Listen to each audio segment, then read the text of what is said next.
స్వాతంత్ర దినోత్సవ శుభాకాంక్షలు తెలుపుకుంటూ movement for piece and justice రాష్ట్ర వ్యాప్తంగా స్వాతంత్ర దినోత్సవ వేడుకలను ఘనంగా జరుపుకుంటూ ఈరోజు పొద్దుటూరు పట్టణంలో మరి హుసేన్ బాషా పట్టణాధ్యక్షులు ఆధ్వర్యంలో మరి రఫీక్ గారి కార్యదర్శి ఆధ్వర్యంలో ముఖ్య అతిథిగా ఎంపీజే రాష్ట్ర ప్రధాన కార్యదర్శి సలీం బాషా గారు మరి జమాత్ ఇస్లాం హింద్ మరి ఎస్ఐఓ మరి అందరి నాయకులు మరి సభ్యులతో కలిసి ఈరోజు ఇక్కడ జెండా వందనం ఏర్పాటు చేశాం.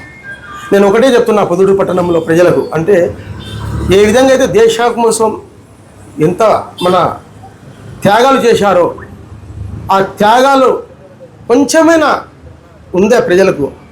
ఈ యువత గురించి మాట్లాడితే 2 ఇన్సిడెంట్లు జరిగినాయి పొద్దుటూరు పట్టణంలో, పెద్ద ఇన్సిడెంట్లు. ఒకటి ఎఫ్జీ కళ్యాణ పక్కన ఎంతటి చిన్న విషయానికి అక్కడ గలాటలు చేసుకుని పెద్ద విధ్వంసం సృష్టించినారు. మరి నిన్న ఇక్కడ బైపాస్లో కూడా 100 మంది పైజీలకు యువత అక్కడ పోయి విధ్వంసం సృష్టించినారు, తలకాయలు పలుకుతున్నారు. ఎక్కడికి పోతుంది యువత అంతా? మీరు ఏం చేయాలనుకుంటున్నారు ఈ దేశానికి? మీరు ఈ దేశానికి ఎన్నో కానీ యోధులు, ప్రజలు, మేధావులు అందరూ మీపైన ఆశపడి ఉన్నారు. మీరు చూస్తే చిన్న చిన్న విషయానికి అది సినిమాల మాదిరిగా గుంపులుగా గ్యాంగులుగా ఏర్పాటు చేసుకుని మన దేశానికి ఎక్కడికో తీసుకోవాలని అనుకుంటున్నారు.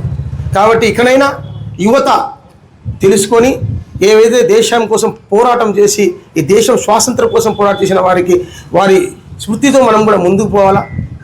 చదువుపైన ధ్యాస చూపేయాలా, సెలవును దూరం పెట్టాలి. మరి ఇలాంటి ముందు పోవడానికి మీరు కూడా మంచి ఉన్నత స్థానాల్లో, ఉన్నత రాజకీయాల్లో, ఉన్నత పదవుల్లో ఉండాలని ఆశిస్తూ ఇలాంటి ముందు పోవాలి అని తెలుపుకుంటూ, ఇకనైనా కూడా ఇలాంటి చెడు అలవాట్లకు దూరం పెట్టి మంచి పనులు చేయడానికి, ప్రజలకు సేవ చేయడానికి, మీరు సేవ చేయకుండా పర్వాలేదు, మీరు కామ్గా ఉంటే చాలు, యువత మన దేశం ముందుకు సాగుతుందని తెలుపుకుంటూ, ఇకనైనా కానీ ప్రజలకు, తల్లిదండ్రులకు, ఇరుగు పొరుగు వారికి కూడా గౌరవం ఇవ్వడానికి ప్రయత్నించాలని యువత కోరుకుంటూ సెలవు తీసుకుంటున్నాను. జై హింద్, జై భారత్.